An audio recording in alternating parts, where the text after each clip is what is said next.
टीका टिप्पणी करते हैं बाबा साहब पे, हालांकि वो खुद एक एडवोकेट हैं, तो क्या उन्हें ये भाषा शोभा देती है? देखिए प्रियंका जी, सबसे पहले तो मैं आपको एक बात बता देती हूँ, इस जी। देश में डॉक्टर अंबेडकर इकलौते ऐसे इंसान हैं, व्यक्ति हैं, जी। जिनके ऊपर आप पॉलिटिक्स कर सकते हो, है ना?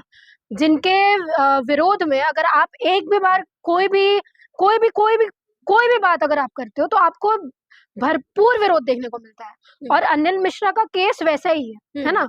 और मैं आपको एक आज लिख के दे रही हूँ ये बात कि डॉक्टर अंबेडकर के विरोध में वो जितना भी बोल रहे हैं ना, एक वक्त जरूर आएगा जब उनको इस चीज के बारे में पछतावा होगा और दिक्कत और बहुत जल्दी मांगेंगे। क्योंकि दिक्कत अब क्या है ना, देखिए मैंने आपको पहले भी कई बार मैंने अपने इंटरव्यूज में ये चीज बोली हुई है कि अंबेडकर इकलौते एक ऐसे इंसान है जिससे हर वो मनुवादी इंसान डरता है, जिससे हर वो व्यक्ति डरता है जो इनइक्वालिटी की बात करता है, जो डिस्क्रिमिनेशन की बात करता है, जो चाहता है कि यहाँ पे सिर्फ कुछ लोग ही रूल करें। और डॉक्टर अंबेडकर हर उस बात को नकारते हैं, है ना? और बात रही अनिल मिश्रा की, तो ये जितना अभी फड़फड़ा रहे हैं ना, है ना, वो भी उन अंबेडकर के संविधान की वजह से, क्योंकि वकील बना है तो संविधान को पढ़ के ही तो वकील बना है ना? उस डॉक्टर अंबेडकर के संविधान को ही उसने पढ़ा है। चंद्रशेखर ग्वालियर पहुंचने की बात कर रहे हैं, तो वहीं जो है अनिल मिश्रा धमकी दे रहे हैं, कह रहे हैं कि आइए आपकी देख लिया जाएगा, आर पार की बात कर रहे हैं। तो फिर तैयार है अनिल मिश्रा भी, क्योंकि जब अंबेडकरवादी निकलते हैं प्रियंका जी, तो मैं आपको एक बात बता देती हूँ, या तो वो अपना सब कुछ लेके वापस जाते हैं, या तो वो तब तक डट के लड़ते हैं जब तक उनको न्याय नहीं मिलता।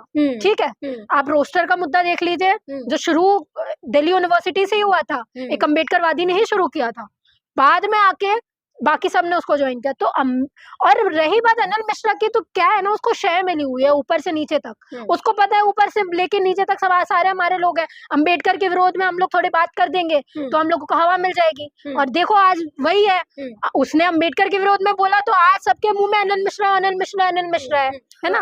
उसको लाइमलाइट चाहिए तो जो उसको मिल गई। और कमाल की बात आज तक ये है कि वो आज भी ये चीज प्रूफ नहीं कर पाया कि BN राव ने ही संविधान लिखा है। आज भी उसके ही समर्थन के बीजेपी पार्टी के लोग हैं जो ये चीज बोलते हैं कि डॉक्टर अंबेडकर ने ही संविधान लिखा है। और मैं गलत बोल रही हूँ तो आप मुझे बता दो। इसी बीच कुछ ही दिन बचे हैं, शौर्य दिवस है, भीमा कोरेगांव का जो इतिहास है वो सबको याद रखना चाहिए। तो क्या बहुजन समाज को नहीं चाहिए कि ऐसे लोगों को वो इतिहास याद दिलाया जाए? देखिए मैंने पहले भी एक चीज बोली थी कि आपको बहुत खुशी मनानी चाहिए कि डॉक्टर अंबेडकर के संविधान की वजह से अंबेडकरवादियों के हाथ बंधे हैं, क्योंकि वो जानते हैं लॉ फॉलो करना, वो कॉन्स्टिट्यूशन फॉलो करना जानते हैं, वो लॉ के बाहर नहीं निकलेंगे।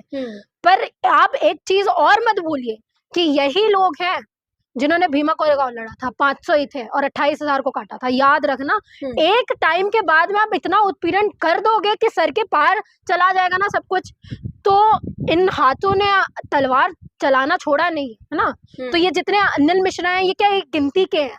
ठीक है, 15% लोग हैं क्या? 85% लोगों के साथ में तुमने ये जंग छेड़ी हुई है भाई। जब होता है एक्चुअली क्या है ना, इनके समर्थन में हमारे ही लोग हैं एक्चुअली सबसे ज्यादा। दिक्कत ये है, इनको पता नहीं अंबेडकर का समर्थन बहुजन कर रहा है। बिल्कुल कर रहे हैं। आप देखना सबसे ज्यादा है तो ओबीसी होंगे, आदिवासी होंगे। और मैंने पहले भी हमेशा से ये बोला, बहुजन होना बहुत आसान है, 85% होना बहुत आसान है, लेकिन अंबेडकरवादी होना बहुत मुश्किल है। और अंबेडकरवादी 15% भी नहीं है इस देश में। ठीक है, क्योंकि अंबेडकरवादी होना मतलब आपको साइंटिफिक टेम्परामेंट अपना यूज करना पड़ता है, अपने को साइंटिफिक नॉलेज यूज करनी पड़ती है। अंबेडकरवादी अंधाधुन किसी भी चीज में विश्वास नहीं